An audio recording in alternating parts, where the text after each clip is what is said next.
Hotel management, managing customer care. Customer service. So, what is a customer? Customers are the most important part of any business. So, it is vitally important that customers are looked after well and given the highest standards of service, so that they come back again and tell their friends about the good time they had. Many organisations that are working hard to improve their customer service use statements similar to the following to focus their staff. Customers are the most important people in our organisation. Customers are not dependent on us. We are dependent on them. Customers are not an interruption of our work. They are the purpose of it. Customers are the people who bring us their needs. It is our job to handle these profitably for them and for ourselves. Customers are always right. Types of customer. Internal customers are people working in the same organisation as you. For example, clerical staff, maintenance staff, receptionists, etc., who you come across in the normal daily course of events and who provide you with services and support. Anyone to whom you provide a service, a product, or information is your customer. Even those who do not have a direct role with external customers are involved in the process that results in customers receiving a product or service from the organisation as a whole. This means that they have internal customers to serve within the organisation, who in turn will service the external customers. Good customer service requires a team approach and a recognition that is not just the customers on the other side of the counter who need respect and consideration, but that colleagues within the organisation need to be dealt with in the same supportive manner. The sort of people we normally think of as customers are sometimes referred to as external customers to distinguish them from work colleagues. Developing customer relationships.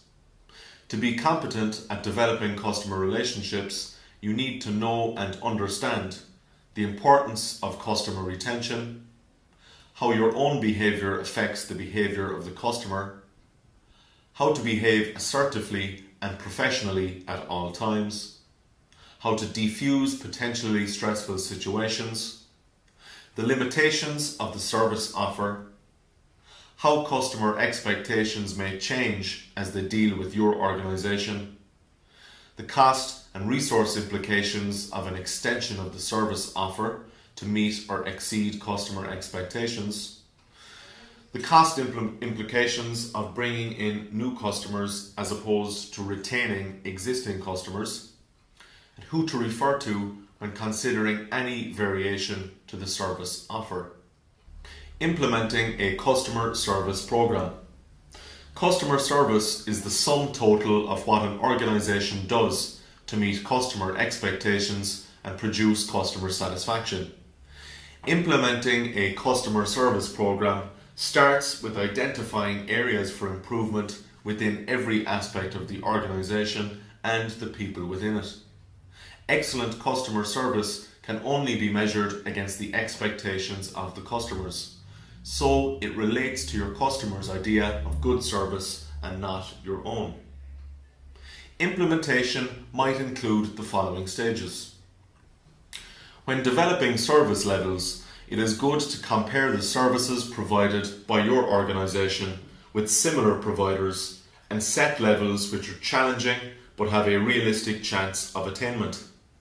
Questions to help set service levels may include: how many times does the phone ring before someone answers?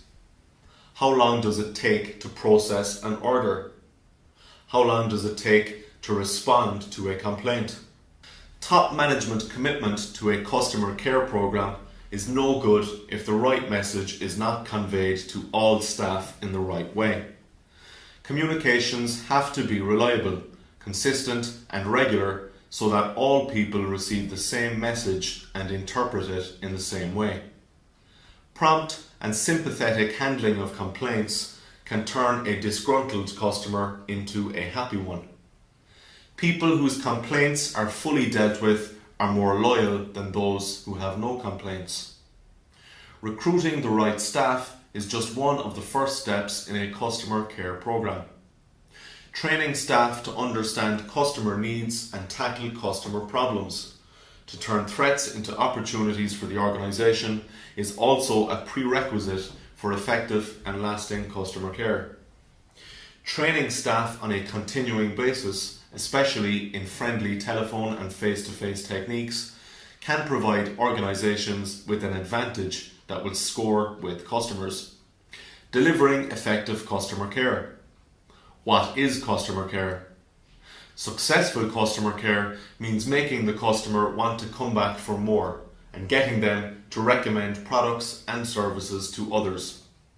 It is not only about meeting customer expectations, but delighting the customer by focusing staff energies on offering value, getting it right first time, yet improving in the future. Customer care involves putting systems in place to maximise customers' satisfaction. It should be a prime consideration for every business. Sales and profitability depend on keeping customers happy.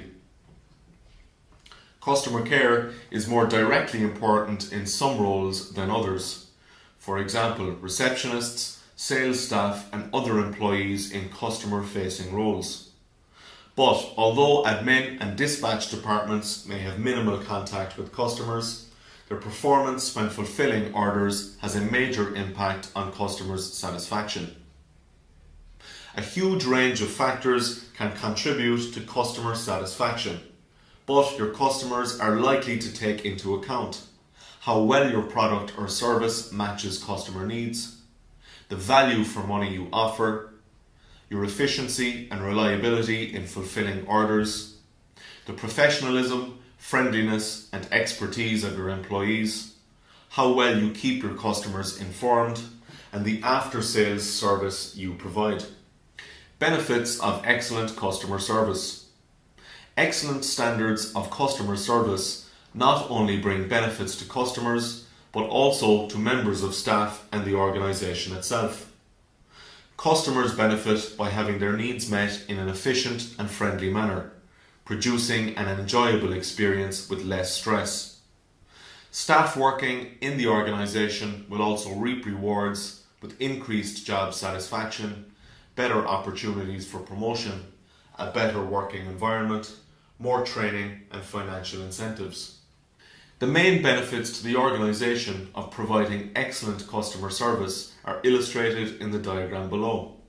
The above diagram shows that the benefits to organisations of offering excellent customer service are part of a cycle, starting with public and press relations activities that create a positive public image, leading to more repeat business and increased sales. This, in turn, helps to create a better working environment for staff and increased productivity for the organisation. Any customer service operation should be built around giving the customer complete satisfaction at all times.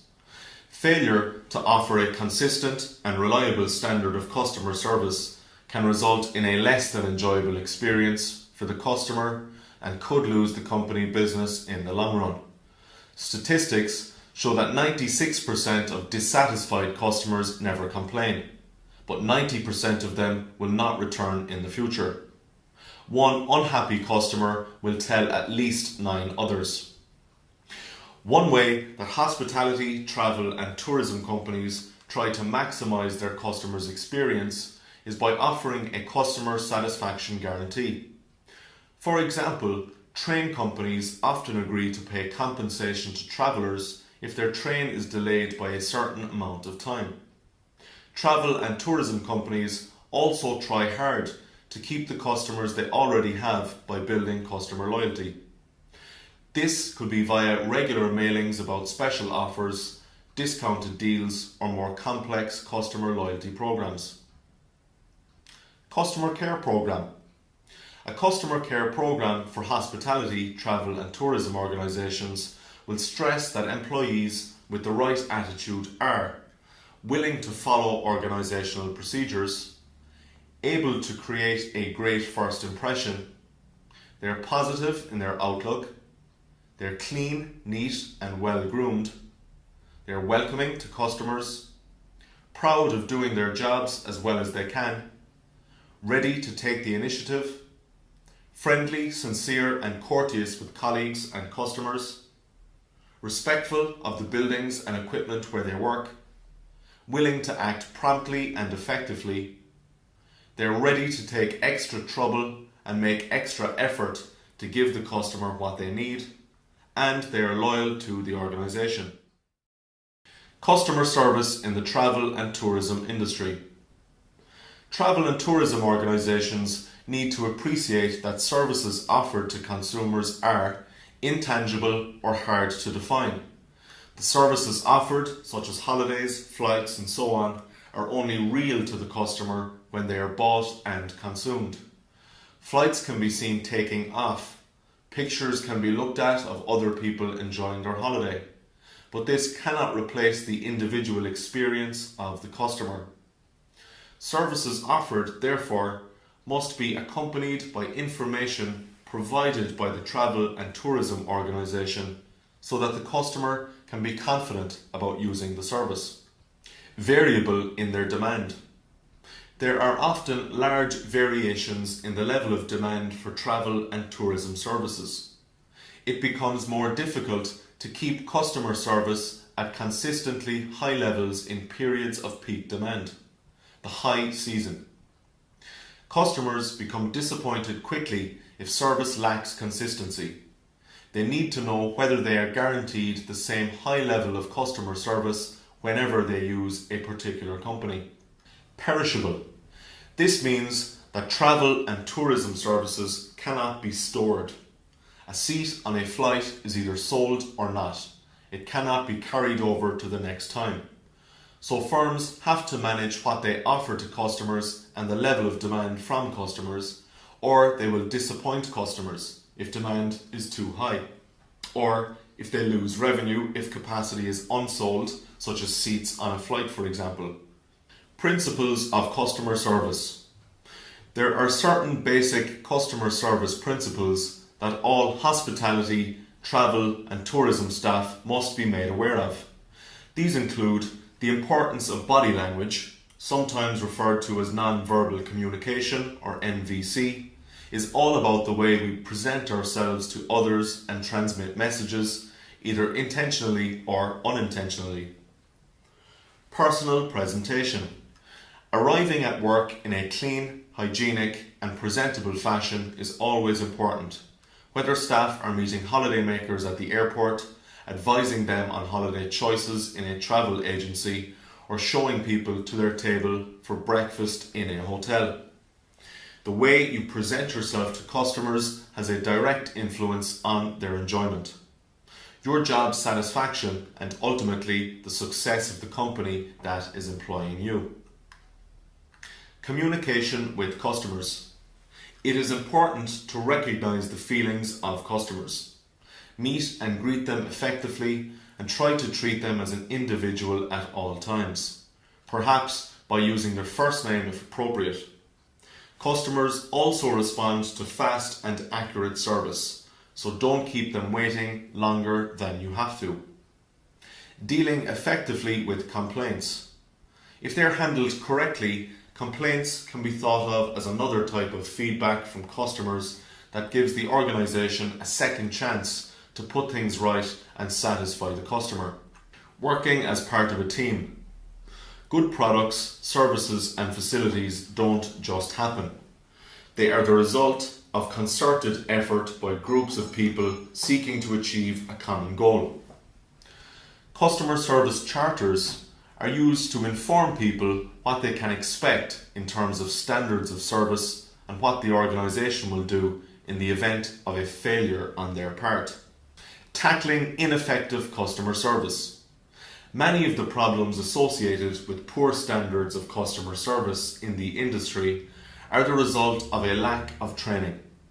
Staff must be trained in the skills needed to provide an excellent service to customers, not just when they start a job, but throughout their working life. Managers need to discover any underlying problems that are causing the customer service problems. Arrange staff training sessions to help deal with the problems. Provide a supportive environment in which staff can flourish. Involve all staff in customer service improvement. Meeting the customer's needs. This involves meeting the needs of individuals, and it is all about building a one-to-one relationship.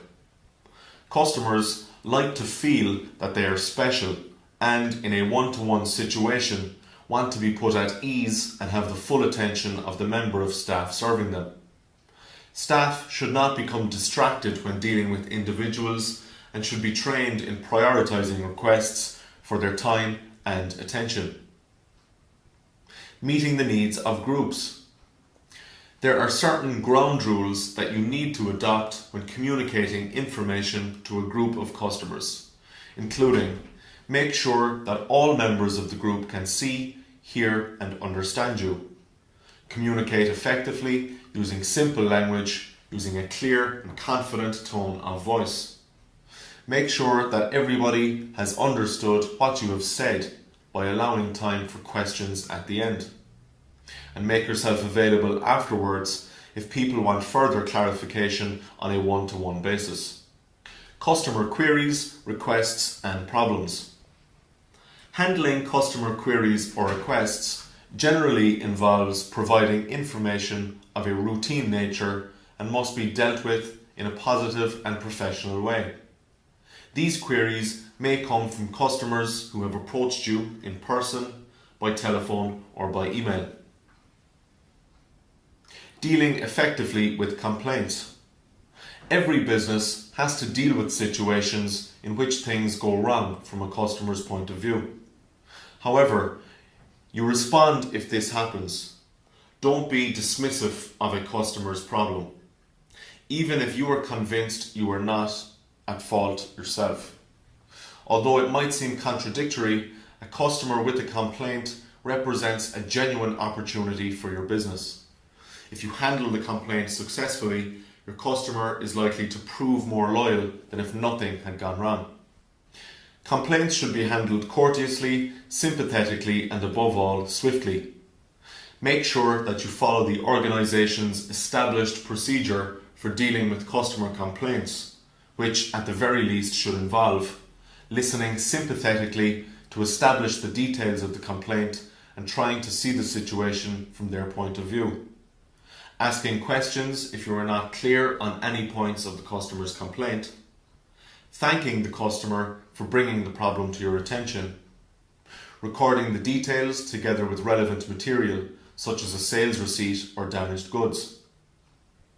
Finding a solution to the problem by consulting other staff if necessary and agreeing the solution with the customer.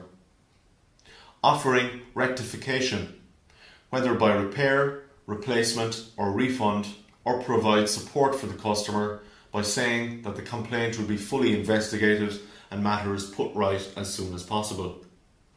Taking appropriate follow-up action such as a letter of apology or a phone call to make sure that the problem has been rectified. Difficult customers. There are also tried and tested ways of dealing with the person who does not really have a justifiable complaint but is intent on causing a scene. Never be rude to the customer or argue with them. Try not to take any of their remarks personally.